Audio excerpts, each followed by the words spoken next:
Good morning, everyone. Aaron Andrade here, Bexar County Purchasing Department, the Project Lead Assistant. I posted my information up earlier. I'll post it again once we're done here.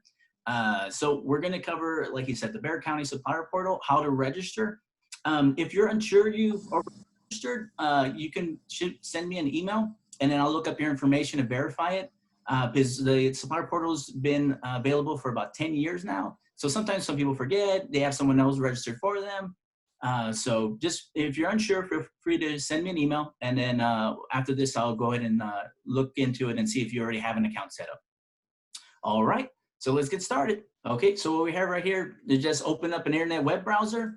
Doesn't matter which one. We have a link to the site. It's actually kind of lengthy. The quickest way I tell everyone to look up the site is just to type in Bexar space purchasing in the search, click enter.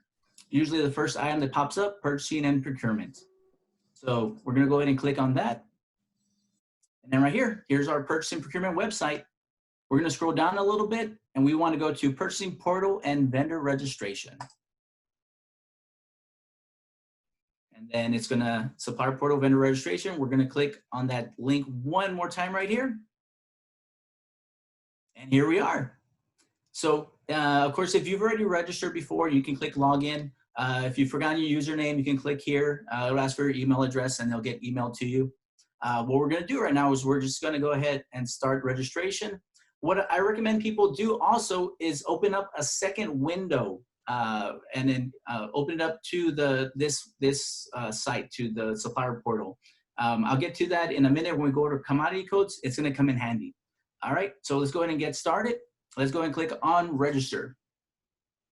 Here's terms and conditions for registering the Bexar County Supplier Portal. Once you've read them all, click accept. Oh, one moment here. Okay, here. Then go ahead and click continue. And then here we are, just basic information for you. Username, which is you're gonna use to log in. I recommend using the company name. Some people put their personal name. Occasionally people retire, leave, and then you end up having that same username there. So I'm just gonna go with Bakery R Us. Hopefully that's not copyrighted. All right, password. You know, this can be anything, case sensitive. So, you know, just put in whatever password you feel you wanna put there. Title, this is your title. So I'm gonna go with Mr. First name, Aaron. Last name, Andrade. Phone number, I'm gonna go ahead and put, let's see, this is my work phone number. So if you guys wanna write that down, all right. So then email address, I'm gonna go ahead and put my work email address.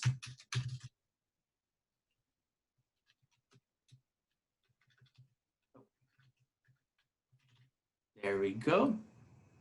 And also, just double look over everything one more time, because sometimes after people have registered, we see that there's some information missing, and then like the email address they have on file is incorrect, or they use the autofill, and then the autofill sometimes is not used to this way of putting phone numbers, and it'll just spread out numbers all over the place. So just double check. Once you see everything's good, go ahead and click continue. Here we go. Company name. So I'm gonna go with Bakers R Us. And then anything with that little asterisk right there is information that we need in order for you to move forward with the registration. So next is tax ID type. I'm gonna go with federal tax ID, and here's my tax ID number. All right, then we're gonna go to country. Here we go. Where's the country? United States. There we go. Then we're going to address.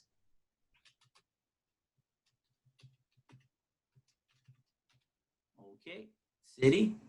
Go San Antonio. State, province. Go good old Texas. Where's Texas at here? And here we go. Zip code. All right, everything looks good. If you have a different address that you want the payments mailed to, you can put that information here. If it's the same information as your mailing address, you can just click check here, and it'll automatically put this information, your mailing address over here, and your remit address. Go ahead and click continue. All right, and here we're at diversity codes. This information, we like to put as much information as you can. When you click on add, it's going to bring up a list. I recommend clicking on updating the size so you can see all the options. And here we have ethnicity, handicap, nonprofit, sex, and size of company.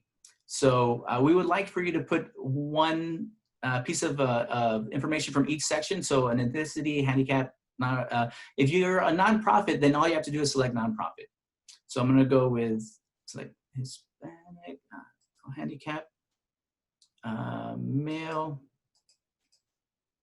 and size of the company small.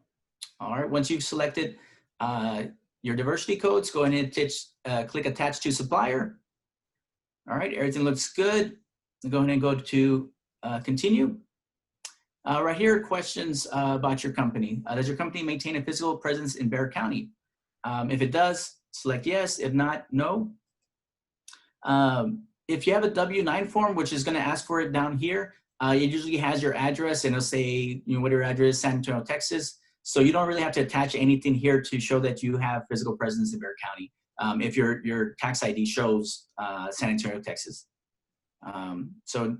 Next is, do you have any diversity certifications?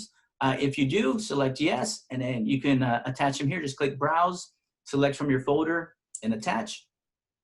Right here, number 3 is your W-9 form. This one we need for tax purposes. If you fill out your copy of your W-9. If you don't have the W-9 form, you can email me and I can send you a blank form and can fill it out. It's basically asking for your name of company, address, your tax ID number, and a signature. So I'm just going to go and put yes, and then you would attach your W-9 form. Then once you have all that information entered, you will click continue. And this is a very important part right here, the select commodity codes. Commodity codes let us know various things. One, it lets us know what items you sell, what service you provide. And another thing too is that these commodity codes are used for events that we create, bidding events. And then so if your commodity code you have entered here matches an event that we've created, you'll get an email notification. So this is how you'll get notifications on events. So I always say like the more you can put, the better. So commodity codes, there's thousands of them. So the best way is just to click add, search, and then so I put bakery. So I'm gonna try bakery, see what comes up. Bakery equipment, ovens, bakery, wrapping foods, bakery products, fresh, and bakery equipment, maintenance and repair. So an important thing to know when looking at commodity codes is that there's 3 digits and 5 digits. A 3-digit commodity code is what I like to call a parent commodity code because it encompasses all other commodity codes that are part of it. So like this one's 090, but if you select 090, it would include 56, 70, 96, and any others subcategories of it. So in order for you to get a better chance at bidding opportunities, I recommend, if possible, selecting the parent commodity code. So in case we use 0970 and you have this registered in your account, you'll get the notification. Because otherwise, if you just have this one, then you'll only get notifications if we use this exact commodity code. So here's foods, bakery products, fresh, 375. I'm gonna go ahead and select that one. And then click attach to contact, and there we go.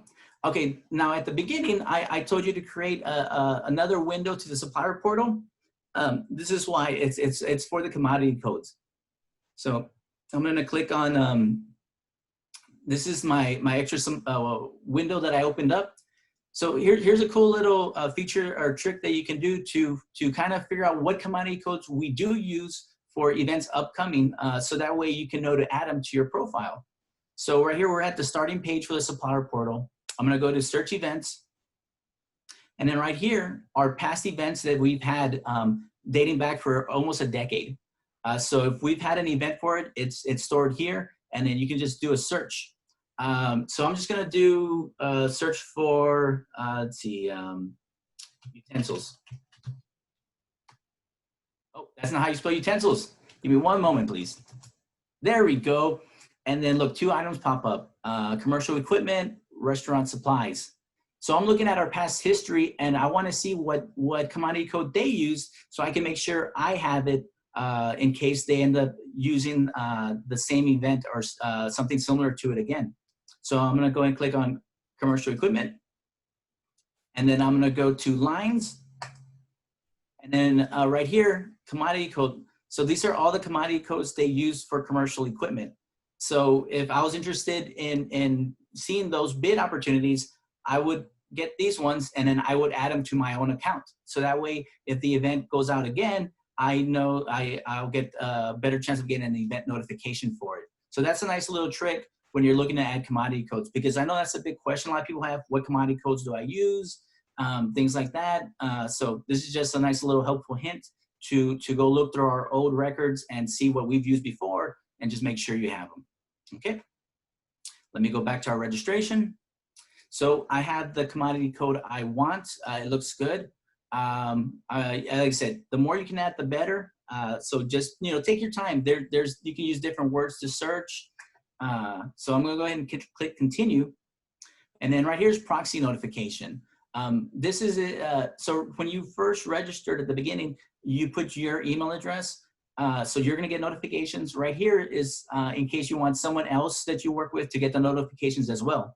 Just that way you have more eyes keeping up with in case there's a bidding or event opportunities. So you can add as many proxy notifications as you want. Just click add. And then all we need for that is just their first name, last name, and email address. So I'm just gonna go ahead and add a second one.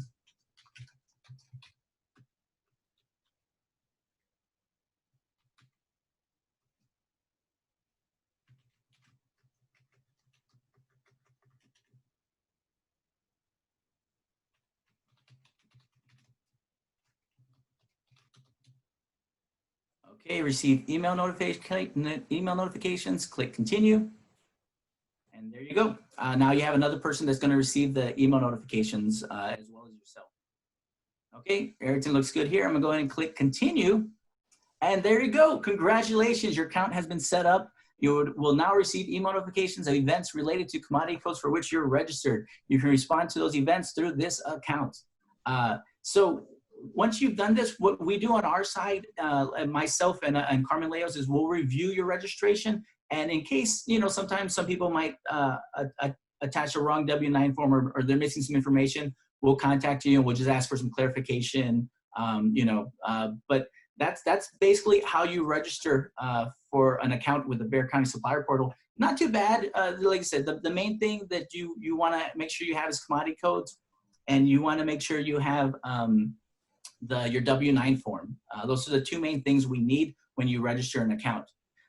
So we're going to go into a little more helpful information right now. We're actually going to show you open events that are currently open, and I'm going to explain a little bit of what to look for and just some helpful information in case you are interested in bidding on an event we have. Before you navigate away from this screen, we had a question come in real time about could you look for, or could you do something similar, looking up commodity codes for masks or for PPE?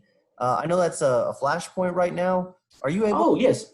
Can you just show what that commodity code looks like in the commodity code search, masks, PPE, or something COVID related? Okay, yeah, not a problem. So and like I said, with commodity codes, sometimes they're not as specific. So for like PPE products, I know a lot of times we've been using medical, general medical services, general medical products.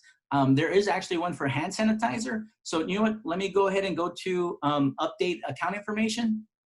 So this is going to update the account I created. I'm going to scroll down to where I entered my commodity code. I'm going to click edit, and then I'm going to add a commodity code. And then, like I said, you were asking about PPE products. So I know hand sanitizer here. So let me type in hand sanitizer. Maybe it's just sanitizer. Hold on one second. Sorry about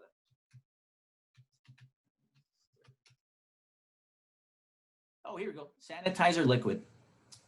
So, I have hand sanitizer liquid that's up for sale. So I'm going to go ahead and select that. I'm going to attach to contract or to contact. There we go. We have hand sanitizer liquid.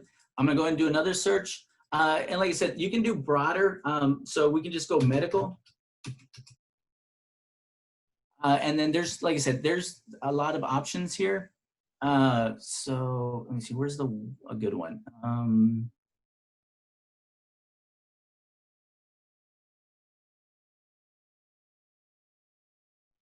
Let's see, here's some for professional medical services, some medical equipment. Let's see. Hey, Aaron, while you're searching for a couple more examples, I'm just going to speak over the top of you real quick. The same way that you guys see Aaron looking for commodity codes, I just want to tell my group from an outreach perspective. And as I say this, the pressure's on me. I've seen several members of Bexar County Purchasing log in and watch this webinar. When an end user, somebody who's responsible for making a purchase, be it a contract specialist, be it somebody who's actually going to be in a department trying to find these things, they're doing this same thing. They're going through, they're not going to know the code. They're going to use a keyword search to find a commodity code to populate. So my recommendation, just from an outreach perspective, and I'm only saying this because Aaron has this screen up here. Aaron is highly trained. This is his bread and butter. This is what he does. And even he is going through and searching to see what the best code to match is. You guys, as somebody who's trying to sell to the county and to other agencies, you should do the same. Use any keyword you think could match for something that you sell, and then really dig in to see whether or not that matches something that we might buy. Aaron, I hope I didn't steal your thunder. I just want to add that from an outreach perspective. No, that's definitely good information to add. And then another one we use when we're looking up PPE products is this one right here, 998-67, medical and dental equipment and supplies. So like I said, you general is good. It doesn't hurt to go general, but if you can get specific, like we did with the hand sanitizer, sanitizing liquid, and select that. Yeah, like I said, there's many options. The two I've shown you are pretty good ones that we look at, 998-67, and then the one for hand sanitizer. If you have any more specific like items you're looking at, feel free to contact me, because like I said, everyone has their own niche and different items that they offer: mask, hand sanitizer, other items. You can contact me via email, and then I'll respond back, and maybe I can help you search for a good a commodity code to use. Okay, so I'm just going to go ahead and add this one. Select it, click attach to contact, and there you go. I've updated my profile with some more commodity codes, so that way it betters the chances of people being aware of the items that I provide. All right, I'm going to go ahead and go back. All right, I'm gonna go and click on home. All right, here we are here, back at the beginning of the supplier portal. What I was talking about is once you've registered, if you're interested in purchasing, in bidding on an item or seeing what we have available for bid currently, you can click on Browse Open Events. And then right here are all the current active events that we have available for bidding. So I'm just going to go with the last one we have here set up. It's Bexar County Storage Services for seized property. Say you're looking at it, you see like, oh, this is something that I'm interested in bidding on or getting more information on. So I'm going to go ahead and click on it. And then right here is the summary, questions, terms, conditions, lines, and Q&A forum. So when you open it, event summary, the important things to look at are the close date, and the Q&A open and Q&A close date. So of course, the close date here is the date that the event closes. We have a strict policy that no submissions will be accepted after the deadline. So once 10 a.m. hits on May 29th, that's it. If you do a FedEx delivery and it comes in at 10:05, it missed the deadline and it won't be accepted. So always keep an eye out for what the close deadline is. Another good one to look at is Q&A open and close forum. So it opens on May 4th, close May 18th at 10 a.m. This is important because if even though we have our contract specialist that's working on its information right here, if you contact them asking specific information about the event, they can't answer you back via email or phone call because we want to make sure that everyone has the same information, the same knowledge on the event. So what we do is we ask that you use the Q&A to ask your question. So you would simply click on ask a question, type in the question you have for it, And then the person working on it will respond to your question. And then right here in this tab, the Q&A forum, everyone will be able to see the question and answer here. That way it's fair. Not one person has more information than the other person. And then they may have a question that you have. So that way you can just, see it right here. So let's go. In summary, these dates are really important to look at. Right here's a brief description. Here's some general information. Right here's attachments. Attachments are good because sometimes they can't fit all the information they need in either the description or on the line. So they'll put attachments with more information, scopes of services, what they're looking for. If they need more documents, they'll let you know here. So it's always important to read through all the information, open up the files, and make sure you read everything. And then if they're asking for specific documents, you get them ready for it. So then the next tab is questions. These are general questions that pertain to your business. They differ depending on what the event is. So these ones you just look through, and if they ask for a document, fill out the document, submit it. So these event questions just pertain towards questions about your company. Terms and conditions are terms and conditions we use in the contract, just language. Feel free to look through here. Lines is what you're actually bidding on. So this one right here is for storage fees for warehousing and storage services. So in the event when you actually do respond, you click respond and you decide you're going to bid on it, this is what pops up. And then this is on this line is where you would put the dollar amount that you're bidding on the event, how much you're going to charge for the service, how much the item is, depending, it depends on what the event is. So depending on how many lines they have, right here, this only has one, but you would put a pricing for each line. And like I said, again, it depends if it's an item, a service. And then the last tab is a Q&A forum. So when you respond to an event, these tabs here are what appear in your response, and then you have to fill out. So you would have to fill out the line, how much you're bidding on it. You would have to respond to the questions about your company. So this is just general information on an event, and if you decide to bid on it, what to look for. Let me go back. All right. So I'm going to post my email information again, my contact information. So if you have any further questions, anything more specific, feel free to contact me, and then I'll respond, with the information you have. James, that concludes my section of the supplier portal. Do you have anything else? Yeah, I had one more question come in, Aaron. I know you touched on this, but now that you're out in a completely different separate page, can you show how an active profile, somebody already registered with the supplier portal, will go in and edit their profile to add a commodity code? Oh, not a problem. So I'm gonna go back to home, and then so this is this is where I registered. So it says welcome Aaron Andrade. I signed in. If you look on the left hand side under my account, it says update account information. You would click on update account information, and here you can update all the information that you originally registered in your account.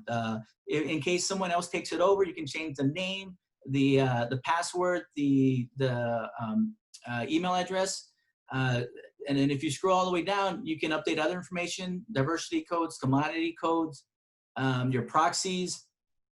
So you said commodity codes, so we will go down to my commodity codes, click on edit, and then here we are back to where the commodity codes you already have selected. And if you want to add more, go ahead and click on add. And then just search for the commodity code that you're looking for. Once you find the one you want, go ahead and select it, click add to contact, and then there you go. You have your new commodity code added to your contact. It's already saved, and you can click back and then edit more information or go home back to the starting page. Aaron, can you talk about, and I know you mentioned this before, but just to stress to the folks on this webinar here, can you stress the importance of those commodity codes when it comes to being notified for events? Yeah, no, definitely, not a problem. So commodity codes are extremely important. For, like I said earlier, they let us know what your business offers. Without them, you might have a name like Aaron's Bakery, and then you know what? You might have named the business after yourself. Your last name's Bakery, but you do automotive. So sometimes the name of the business doesn't necessarily help us know what your business is. So that's where the commodity codes come in. And then you specify what services or items you provide on there. So that way, aside even during PPE items or outside of it, when people are just looking for general items, like say window repair, like say if a department asks us, they go, Aaron, what business do you have to do window repairs? What we can do on our side is we can pull a list, find a commodity code for window repair, and then pull a list of suppliers that use that commodity code and send that information in an Excel spreadsheet to the department, and then they can start contacting those suppliers for quotes on those items. And then again, also it's important because of events. When we have an event that goes out, the way you get notified is by those commodity codes matching the commodity codes we have on the event. We do what we call a pull list that brings up all the suppliers that match the commodity code on the event. And then when we release the event to view for public, that's where the notifications go. Also, I want to thank the SWIMBY department, James and everyone over there, because they actually even pushed it out a little further because they get the notifications of our events as well. And then they'll go ahead and send that information through CDMS or other areas. So yeah, commodity codes are extremely important. Aaron, I just had a question come in from Linda, either Mariana or Mariana. I apologize if I'm butchering your last name. I have an answer. I want to hear yours as well, sir. The question is, my company is a management consulting firm providing training, coaching, process development. Does it really make sense for me to register since the services are intangible? I am sure a submitted proposal is very different and would be difficult to compare to others since we aren't quoting a widget. No, it's not. We actually recommend that you register because there are commodity codes that are service commodity codes. We have commodity code for consulting services. We have for training. So the thing is that people don't know what Bexar County purchases at times or what kind of services we use. So just to give you an idea, we use basically just about everything. If you name it, we probably have, the county as a whole has used it. We have roughly 34 departments, subcategories of departments. We have juvenile detention facilities. We have adult detention facilities. We have an equine program. We have HR does training seminars or like self-help seminars of sorts. So no, if you have a consultation services, if you have, if you're just a speaker, if you do speaking engagements, no, definitely register, select the commodity codes that match what your service is, and get registered in our supplier portal. No, basically, if you have a job or a business, register it. Yeah, thanks, Aaron. I just want to echo Aaron's comments there. The whole reason for my department, one is to ensure non-discrimination in the awards of contracts. That's why we were founded. But two, everything that we do is for outreach. With that said, we can't help you guys to get better prepared to answer proposals or submit those SOQs. You can't submit responses to bids and formal events or frankly for quotes if you don't know what's out there. So the whole point of this isn't necessarily to give you an advantage in your proposal. There's no credence, there's no points, there's no consideration given to whether or not you were in the supplier portal previously. This is all about getting the word to you. So you may think that in this case, you have a professional service. It's hard for you to compare what you serve in your scope of services. But the thing is, we need to be able to find you, which is why we ask you register with us. And I know that's a lot of what everyone's focused on, but just for my part, because my department is so focused on finding firms, that's why we stress, please register your firm so we know about you. Yeah, and I just want to show you guys one more thing. We touched on it when during the registering process, when I opened up that extra window to go to search for past events. I'm going to go to past events right now. So if you look on the left-hand side, it's browse open events, and right below it is search events. So if I click on search events, once again, these are the past events that we've had for roughly a decade. So keyword, I'm just going to type in consulting. And then if you look, we have a bunch of different consulting services, legal, military transition center. So we do use a lot of services. So definitely, if you get a chance, and even if you're hesitant about registering, I recommend you do, but you can view this information without registering. If you just go to our supplier portal site and then click on search events, you can see all our past history. It has a really good important information. It'll show you, let me see, let me find one real quick. Let's go with Bexar County Auction Services. So I'm gonna click on this one. Since this one was awarded already, this is one from, it closed back in January 28th. If you look at the last tab, it'll actually show you the award summary. So you can just see who won. There's good information like that. If you look at other events, they have bid tabs. So you can click on the bid tab and you can see who bid on it. And then the dollar amounts that they bid on the item. So there's really good information in the search events. So you can just look up past events, look up if we've used that service. And again, like I said, the most important part is looking up and see what commodity code was used. So that way you make sure you have it so that you don't miss out on the next opportunity. Aaron, there was a question that came in as to whether or not a company can have just one profile and have multiple employees log in and use the same supplier portal registrant. Oh, okay, no, that's not a problem. So yeah, you can have you can set up one profile with one password, one username, and have multiple people use it. Another option, and then this is if your company has different departments. Say with PPE, right? You have one department that their sole job is hand sanitizer, and you have another department that their sole job is mask.